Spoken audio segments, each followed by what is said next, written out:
Hey guys, how's it going? It's your boy.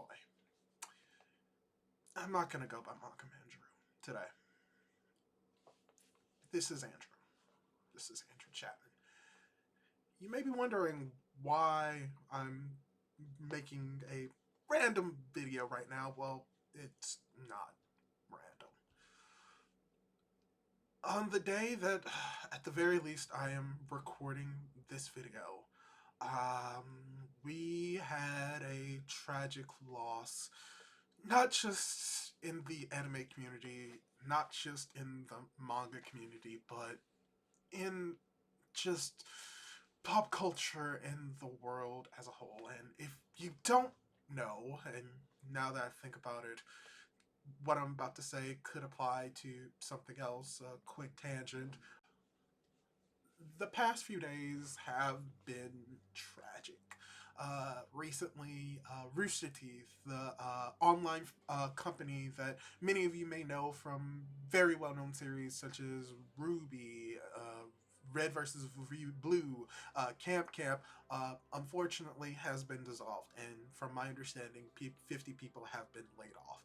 And this is very sad for me as well, especially coming on this week of having Matt Pat leaving Game Theory and all of his respective channels, and the fact that a fan favorite channel of mine, Death Battle, may or may not continue.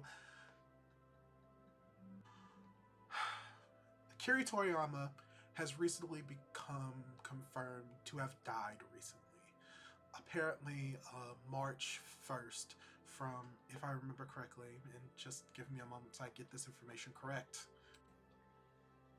Here it is. There is a letter that explains a little bit more about what happened, as well as going to one of Japanese websites if you can find it. If you want to know the actual letter that I'm most likely going to be referring to, you can find it on, at the very least from my understanding, the official Twitter for Dragon Ball in the English environment.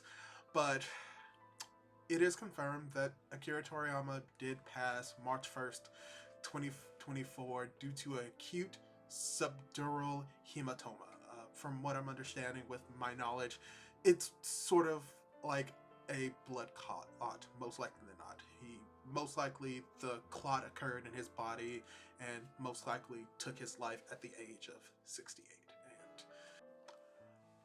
And hey, so just to add a little bit more information to what I said earlier, I was accurate in saying that there was a blood clot being formed when it came to a subdural hematoma, but that to be a little bit more accurate, it's basically where blood forms within the surface of the skull in between the brain and the skull itself, and that for the most part, most likely a blood vessel burst in that area, and then when it burst, it became a clot and most likely put pressure on Akira Toriyama's brain.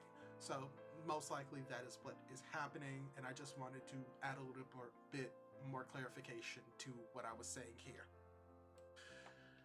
I'm gonna be honest, I was really hoping that this was just a cruel break, a cruel joke, and maybe it is. Maybe it is a cruel joke, but no, this is definitely not a cruel joke. If you don't know what Akira Toriyama has done, where to begin? He is a well-known mangaka that has influenced so many mangaka nowadays. From the big three mangaka of Bleach, One Piece, as well as Naruto, Toriyama influenced all of them, and those mangaka, Oda, as well as Kishimoto and Kubo, took a lot of inspiration from Toriyama's most well-known work, Dragon Ball, and you may also know it through the anime of Dragon Ball and Dragon Ball Z, but he was also known for apparently Dragon Quest series, as well as Dr. Slump. He is probably one of the most well-known and renowned mangaka. No, one of the most well-known and renowned just authors of our time that through his work has dedicated his life to his work has pretty much changed just the media platform. The inspirations of these characters can be seen not just in Western media, but like the media of Japan, all across Asia, South America, Africa, Europe. You probably can't find Dragon Ball in a place that is just. You can find it everywhere, is where I'm saying. And this is something that I think that we all would have seen coming. He was 68. He was an elderly man relative to what we perceive as old. But even then, this is just hurtful. Because for as much as people may shit on Dragon Ball and say that, oh, there are better series now than Dragon Ball, or Dragon Ball's old.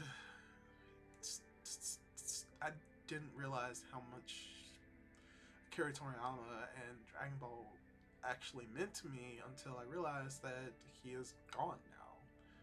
He won't be telling any more stories, and that's something else. Dragon Ball has still been going on. Even after it has ended, like, almost decades ago, before I was even born. It still was there. It still was popular. It still moved on. And no matter what you can say about Super or GT, the fact that it was able to still last that long, it's a monument to what Dragon Ball is as a franchise and what Toriyama is as a person and an author of the series. Because even some of the best Dragon Ball stuff that we've gotten in years, Broly, Resurrection, even just Battle of Gods, all had Toriyama's hand involved in it.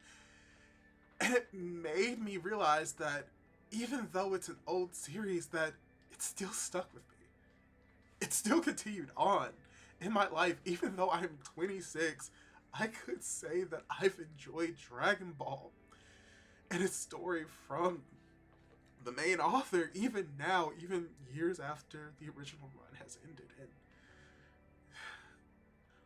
I want to say that Dragon Ball has been a part of my life. And weirdly enough, to the point where I knew about Dragon Ball before Z, which is very uncommon in the West. Many people knew Dragon Ball Z before Dragon Ball, but I knew its original series. I remember seeing Goku training with Master Roshi. I remember specifically the Red Ribbon Army, and one of the episodes I remember is him going up against a ninja as he's like in like the Muscle Tower. I remember when he had to go up against Tao Pai Pai and climbing up the tower, and while those memories are a little bit hazy for me, I know that I experienced them, and I know that I enjoyed them. Probably one of the more memories or monumental moments of Dragon Ball that I remember is not just GT or Dragon Ball, but were two things. One was a OG Dragon Ball game for the Game Boy Advance. I cannot remember its name, but that kind of ties into something that Dragon Ball is important to me for. Playing the games. I remember playing Dragon Ball Budokai Tenkaichi over at a friend or a cousin's place. I remember playing that Dragon Ball game where you basically played as Goku throughout the entire story of Dragon Ball up until he fights and defeats Piccolo. I remember the games where you basically play as the characters through the entire Dragon Ball game, the entire series from the Saiyan Saga all the way to Buu.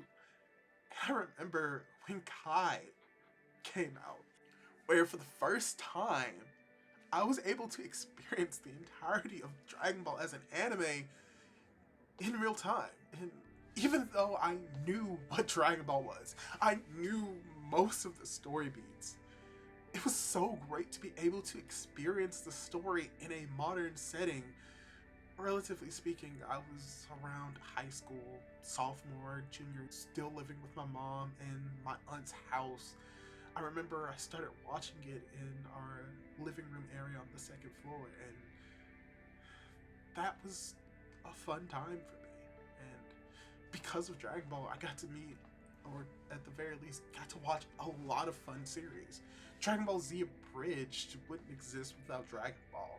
Totally Not Mark, who, oh gosh, rests. I feel just. There are so many people who have been touched by this series in ways that we probably can't explain properly. It's not just the story. It's just not the artwork. It's not just the pop culture. It's just, I felt something with Dragon Ball that I didn't think that I would feel until I realized that we're not going to be getting any more Dragon Ball from Akira Toriyama. Well, we still have Daima. That's still coming out, but he was in the process of making it from our understanding, and it wasn't fully completed, so that's probably going to be an incomplete work by him, or maybe it will be completed by someone else. We just don't know.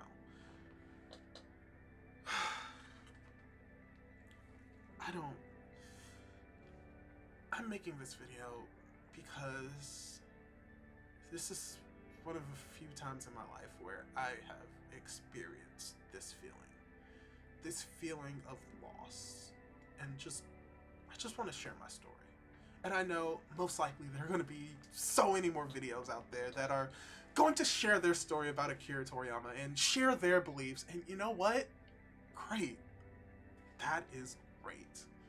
Because even in this moment of sadness and mourning, and let me just say this, my heart goes out to Akira Toriyama's family, his wife, his children, everyone in his family. My heart goes out to them. Because losing someone that you love, that you care about, is something that you probably will never get over. But I do pray and hope that they'll be able to get through this, that they'll be able to get through these harsh times. And I hope that for everyone watching this video, I hope that if Akira Toriyama, his story touched you in a way that you can't express, or that you're just struggling in this moment, that I hope that you'll be able to get through this. I think that we'll all be able to get through this because, funny enough, that's a part of Goku. That's a part of the story that Akira Toriyama wrote. Overcoming adversity, overcoming struggles, and having the power and the strength to move forward. I'm probably just gonna post this video as is. Maybe I'll do minimal editing, maybe I'll put music under it, but yeah, right now, Akira Toriyama is dead, but his story, his legacy, will live on, and not just the story, but in all of us. Rest in peace, Akira Toriyama, and I hope that everyone is able to get through this. Catch you guys later.